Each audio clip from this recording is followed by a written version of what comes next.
Hi, this is Paige Turner from HGTV's Fix My Flip, and you're listening to WJTL.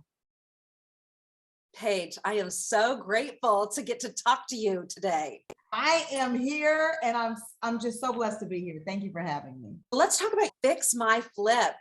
You are going in and doing this, but you're investing your own money? That's a little unheard of. Well, it is. We have a few unheard ofs on Fix My Flip, but I'm going in to help struggling and failing flippers turn it around and, show them how to create something from what they seem as nothing and turn it into a profit. It is my business, so I'm investing my own money, my time, my team, design plans, floor layouts, you name it. Yes. And we work together because I don't own the property, so I'm their coach, and we work together to turn these properties around and get them listed and make some money. What I love most about what happens is when you first present the ideas to them, you can see that they are not sure what to do, but what they've done is not working. So when Paige Turner comes in, it's time to get to business. It is. And it's interesting in this show because unlike in my real flipping business or even on the previous show I was on, I was in control of the property, right? It was on me to listen to myself. But with Fix My Flip, I'm the coach, and the team doesn't always listen to the coach, right? Even though I come in, it's a blessing because I'm able to say I've been there before and I'm going to show you how to get out of this. But what's even more interesting is, do the flippers listen to me on every episode? I don't know. We have 2 episodes left and I don't know if they'll listen to me. I don't know if we'll get that reveal from them. It's been an interesting journey of human behavior and faith, That's on good. my side and on their side. And that's my takeaway from this show. Yeah, it's a TV show, but it's also real life. It's real homes, real flippers, real money. Right. And it's all being filmed, and you're going to get everything that HGTV offers. But in between, it's an interesting human journey.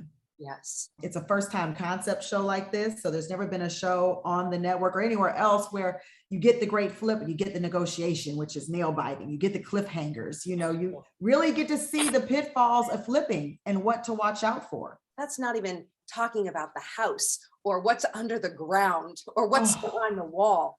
Oh, That's what we're talking about the show. Exactly. And we have 2 more episodes left. And like I just mentioned a little bit, we won't even know if the flippers accept my help and if we'll even get to a reveal. I mean, they're deep. It gets deep because you're dealing with humanity. Yes. And you're dealing with options and choices, just like faith is, right? You have an option and choice to walk by faith or by sight. It's your choice. And that's how great our God is. He gives us a choice. And then I've heard somebody say, you're a product, besides grace and mercy, you're a product of your choices, so choose wisely. So which one do you want to choose? You choose one way, you get to your destination quicker. You choose another way, I don't know if you get there at all. A recent episode, the homeowners were like, let's just paint the cabinets. Let's just do that instead of replacing them. And then you showed them the reality of it. It is stressful to know when to paint and when to replace. And because of your history, you can solve that for them pretty easily. Because there's only 46 minutes allotted in an hour show because of commercials, you don't see me like, you guys, let's talk about the reason for this. You want to reconfigure cabinets when you can just buy some new ones. It's going to cost the same. Right. You get a little bit of it, but that goes back to this show where I'm the coach and I don't own the property. So it's also hard for me because it takes away my control. Yes. But it really lends to a great show of what will these flippers do? Are they going to listen to me or not? Why'd you call me in if you're not going to listen to me? Yeah, and you don't mince words when you're talking to them. And I love that you have this long history of what you've done, and they just need to surrender to what you know. And listen, it's tough. I see both sides. It is tough. And such is life, right? That surrender, that is such a powerful word, because it all is going to go back to ego and pride, which is what I see so much on these episodes. And even with clients that I work with. So it's a whole emotional roller coaster on this show. Yeah, you bring a different aspect of it too, not just those extra little gems that we find, but you also bring a faith perspective in that. And I think that just as deep as your entrepreneurial background is the depth of your faith too. I've told people this a lot over the years, and I heard it somewhere decades ago. We always say many are called, but few are chosen. And for some reason, sometimes you see people take it on the puffed up side. I'm chosen, I'm called, I'm chosen. Well, I think it's the opposite. I think many are called, but few are chosen, because the ones who are chosen answer the call so that they can show up and show out and make the way and speak to mountains and have those mountains moved. It's all word and action, right? Oh, me too. Girl, you are igniting something in me. I had to put my earphones on, like, hold on. We're going there today, Nick. It's a different responsibility. It's a little bit more stress, but I'm built for that. And I'm built for that because of my foundation of faith. I have a coat of many colors, and it all comes from tears. It comes from wounds that have been healed.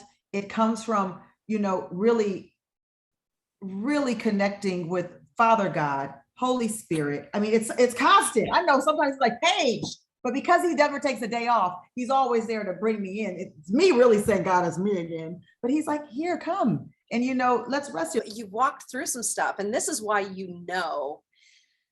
this is why your faith is deepened, because you've rested on it. You've leaned into it when maybe you didn't want to. Maybe that wasn't the path that you felt like was going to be the right way to go. But the strength that comes out of that, the gold that comes out of the kiln. And I love that you are bringing that to the show.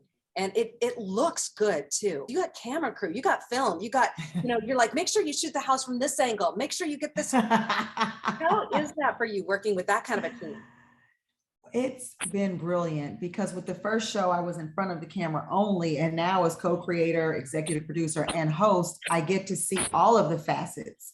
Being behind the camera, there have been so many miracles on this show that the viewer will never know of, just from a faith point behind the camera. Yes. And it was all because of faith. And I give God all the glory to it, because it wasn't me.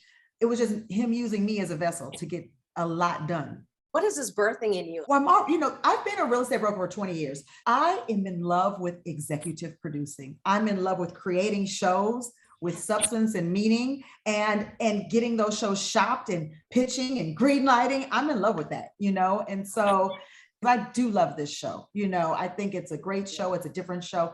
It's a show that can only get better. Over this 20-year career, there's been plenty of music that has been in your ear. What music motivates you? Of course, my go-to is always Christian and gospel music. It's always, I don't care if that means, and Mandisa's amazing, as long as they're singing word.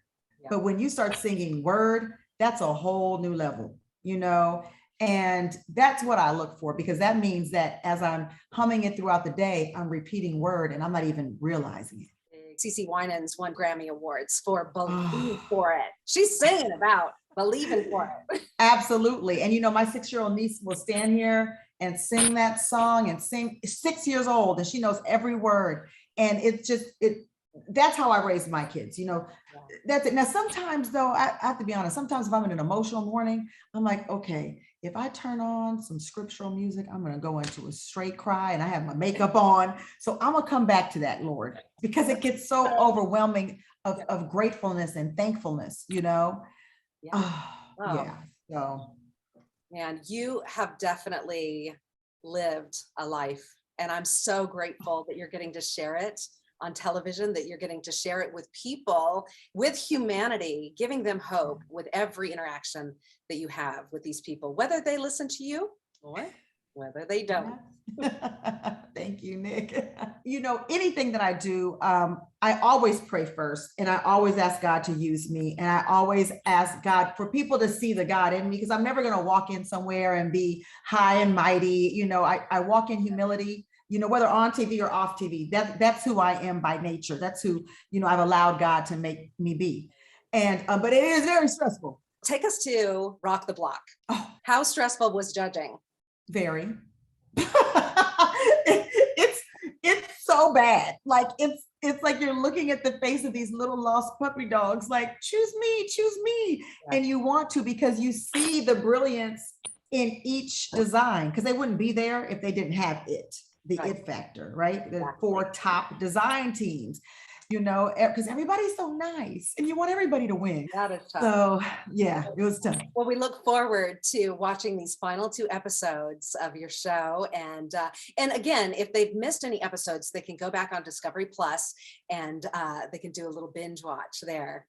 Yes, binge watch Discovery Plus, and we'll be on 2 more weeks on HGTV. I love it. I'm talking to Paige Turner, and definitely check her out if you need final 2 coming Final up. 2. Thank you so much. You're welcome. Thank you for having me. Blessings. Bye. Bye.